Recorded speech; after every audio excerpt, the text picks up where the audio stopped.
আজকে আমি দেখবো এই বহু পুরনো 1 টাকার নোটটা দিয়ে আমি কি কি জিনিস কিনতে পারি। তাই তো সবার প্রথমে 1 টাকার নোটটাকে নিয়ে চলে আসি একটা কেকের দোকানে কেক কেনার জন্য।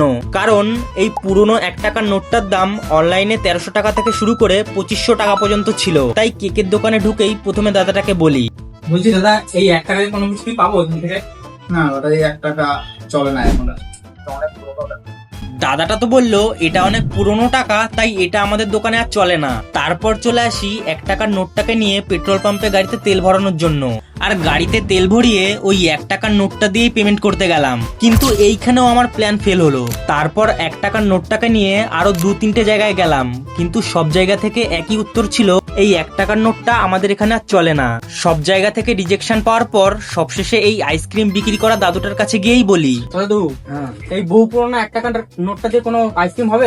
দাদুটা তো টাকাটাকে এদিক ওদিক ভালো করে দেখে নেয়। হবে।